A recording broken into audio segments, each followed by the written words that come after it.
जय श्री बालाजी महाराज। श्री शिवाय नमस्तभ्यम। ईश्वर की कृपा आप सभी पर बनी रहे। तुला राशि 14 अगस्त से 20 अगस्त 2024। जानते हैं क्या कुछ लिखा है इस समय ने तुला राशि से जुड़े जातकों के जीवन में 14 से 20 अगस्त 2024 के मध्य। सामान्य रूप से देखा जाए तो थोड़े व्यस्त आप रहेंगे। न्याय से जुड़े लोगों को कुछ राहत मिलेगी। अगर कहीं भी आपका कोर्ट कचहरी में कोई मुकदमा था तो आप राहत की सांस लेंगे। फैसला आपके पक्ष में होता आपको नजर आएगा। अनावश्यक व्यस्तता बनी रह सकती है, यानी कि आप बहुत बिजी शेड्यूल में घिर सकते हैं। पारिवारिक रिश्तों में मधुरता बनती नजर आएगी। कोई तनाव अब तक था, कोई वाद विवाद, किसी विचार विमर्शता में खटास कुछ था ऐसा जो आपको परेशान कर रहा था, तो वो दूर होगा। रिश्तों में मधुरता मिठास आपको बढ़ती नजर आएगी। घर में बड़े छोटों का सहयोग और समर्थन मिलता नजर आएगा। तार्किक बातों से लोग आपसे प्रभावित भी होंगे। हो सकता है इन दिनों आपके शत्रु बढ़ जाएं, लेकिन आपको कोई नुकसान नहीं पहुंचा पाएंगे, ये भी तय है। इस समय आमदनी के नए मार्ग खुलने का समय भी है। कोई नया कुछ करना चाहते हैं, अपने जॉब को बदलना, जॉब में ट्रांसफर, जॉब में प्रमोशन या कुछ भी अलग अपना नया आय स्रोत खोलना चाहते हैं तो समय आपके साथ है। अपने व्यवसाय को उन्नत करना चाहते हैं, उसकी नई योजना शुरू करके उस पर काम करना चाहते हैं तो समय आपके पक्ष में है। मानसिक थकान आपको परेशान कर सकती है, लेकिन ये समय कठिन परिश्रम कर सफलता पाने का भी है। नौकरी के क्षेत्र में कठिन परिश्रम करना पड़ेगा। व्यवसाय में भी अधिक भागदौड़ करनी पड़ेगी, लेकिन दोनों ही तरीके से आप समय को जीत लेंगे। काफी हद तक राहत और सुकून भी मिलेगा, क्योंकि कठिन परिश्रम के बाद जो फल होगा वो आपके पक्ष में होगा। आपके सीनियर जूनियर आप पर मेहरबान रहेंगे। आपकी बातों से काफी हद तक आपके सीनियर भी इम्प्रेस रहेंगे, प्रभावित रहेंगे और आपके काम की वाहवाही भी होगी।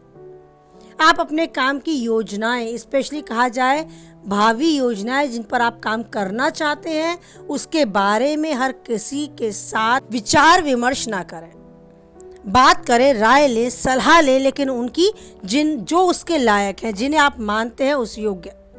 आपके शुभ चिंतक, आपके अनुभवी लोग या आपके परिवारजन जो आपकी योजनाओं में आपको अच्छी सलाह देने के योग्य है, केवल उनसे ही इसके बारे में बात करें। मानसिक थकान के चलते आप अपने आप को ऊर्जावान भी महसूस करेंगे, क्योंकि कठिन परिश्रम कर सफलता आपके हाथ में होगी। बात करें आपके दाम्पत्य जीवन की, तो दाम्पत्य जीवन में आपसी तालमेल की कमी महसूस हो सकती है।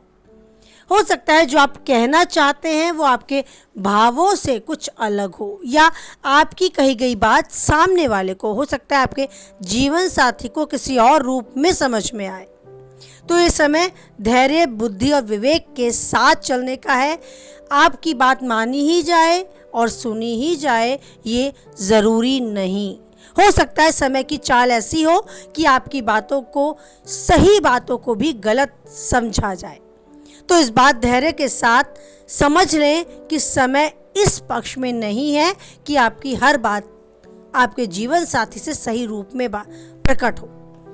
तो आप धैर्य के साथ समय बिताएं। ऐसा ही हो सकता है कि आपका जीवन साथी भी जो बात कहना चाहता है वो सही रूप में अपनी व्यक्त नहीं कर पाया, या कुछ कमी ऐसी रही कि आप दोनों का तालमेल सही से नहीं बन पाया। बात को तूल ना दें, बात को पकड़ के ना बैठे, भावनाओं में आकर क्रोध को अपने ऊपर हावी ना करें। बात ध्यान रखें कि समय के साथ चलना है। जीवन में मधुरता बनी रहे, उसके लिए खुद की जिम्मेदारी लेनी है। रिश्तों में अगर चुप रहकर विनम्रता के साथ चला जाए तो रिश्ते काफी हद तक आपके साथ चलते हैं। तो बातों को ज़्यादा पकड़े नहीं, बातों में ज़्यादा उलझे नहीं, सही तरीके साथ, धैर्य के साथ इस समय को बिताएं। आपका ये समय हर तरीके से चुनौतीपूर्ण कहा जा सकता है, रिश्तों में और आपके कार्य क्षेत्र में।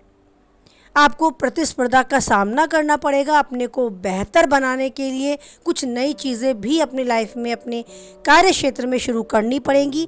करियर, कारोबार की तरफ अगर आप कोई नई दिशा लेते हैं तो सोच समझकर फैसला करना होगा। सेहत के बारे में बात की जाए तो सेहत के प्रति भी अवश्य ही रूप से सचेत और सतर्क रहना होगा। आपके शरीर में चल रही कोई पीड़ा जो पहले से आपको परेशान कर रही है, उसके प्रति लापरवाही नहीं बरतनी है। ध्यान रखें, अगर आप स्वस्थ हैं तो सब कुछ सही है, और अगर नहीं है तो होने के पूरे चांस भी हैं, संभावनाएं भी हैं। लेकिन सबसे ज़्यादा अगर आपके लिए कोई महत्व रखता है तो वो आप खुद है। इस बात को समझते हुए अपनी सेहत के प्रति बिल्कुल भी लापरवाही ना बरतें। पिछले कुछ दिनों से अपनी सेहत को गिरा हुआ अगर आप पाते हैं तो उसके प्रति ज़रूर कदम उठाएं। कैसे आप पहले जैसे हष्ट-पुष्ट हों, ऊर्जावान हों और बिल्कुल हर तरीके से सेहतमंद हो, उसके लिए आपको खुद से जिम्मेदारी लेनी होगी, खुद से आगे बढ़ना होगा। आप इस बात का विशेष रूप से ध्यान रखें कि अपनी सेहत को लेकर आपको लापरवाही नहीं बरतनी है। एक अनुशासित दिनचर्या का पालन करना है। शरीर में पीड़ा महसूस होने पर उसके निवारण के लिए कदम उठाना है। ब्लड प्रेशर से अगर आप पीड़ित हैं तो उसके बिगड़ने के चांस है, घटने या बढ़ने के चांस हैं, जिससे आपको आगे थोड़ी परेशानी हो सकती है। तो उस परेशानी से बचने के लिए अभी से आपको अपनी शरीर पर, अपनी सेहत पर ध्यान देना होगा। मन मस्तिष्क को स्वस्थ रखने के लिए उस ईश्वर का ध्यान करें। अपनी सभी बातें, अच्छी बुरी सभी चीज़ें उस ईश्वर के साथ डिस्कस करें, उसके साथ बांटें। बस समय दें उस ईश्वर को। आप देखेंगे कि ईश्वर भी आपको समय देना शुरू कर चुका है। और अगर ईश्वर ने आपको समय देना आरंभ कर दिया तो जीवन में कुछ भी असंभव नहीं है। बस आपके लिए जो सही है, जो बिल्कुल आपको लगता है परफेक्ट है, वही आपको मिलता चला जाएगा। बस ज़रूरी है उस ईश्वर के साथ अपने आप को जोड़े रखना। और इसके लिए सबसे आसान तरीका है एक अभ्यास उस ईश्वर के साथ कनेक्ट होने का। कुछ समय, कुछ पल, कुछ क्षण उस ईश्वर के साथ बिताएं, मुस्कुराएं, उन्हें निहारें, मनन चिंतन करें, कुछ गुणगान करें, भजन कीर्तन, अकेले ही अपने मन में उस ईश्वर का चिंतन करते रहें, गुणगान करते रहें, उसके स्वरूप को निहारते रहें और अपने मन में आ रहे विचारों को व्यक्त करते रहें। यही है ईश्वर के साथ खुद को जोड़ना।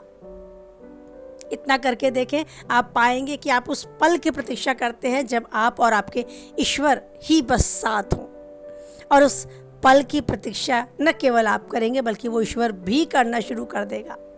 और आप पाएंगे जीवन में सुकून, राहत और चैन, और एक अच्छी नींद जो पैसे से नहीं खरीदी जा सकती, जो सबको नसीब नहीं होती।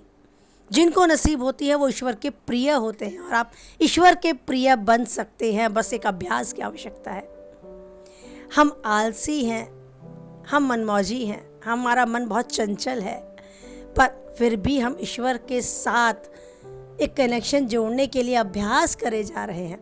तो खुद को दीनहीन माने, खुद को छोटा माने और अपनी गलतियों को खुद से स्वीकारते चलें। आप मानेंगे ईश्वर आपको आशीर्वाद देता जाएगा। आपके दुर्गुण, आपकी बुराइयां स्वतः ही दूर होती आपको नजर आएंगी और आप में सकारात्मकता, अच्छाइयाँ खुद प्रवेश करना आरंभ कर देंगी। आप अकेले में भी खुद को मनमौजी पाएंगे, क्योंकि आपके साथ आप अकेले नहीं हैं ऐसा महसूस कर पाएंगे।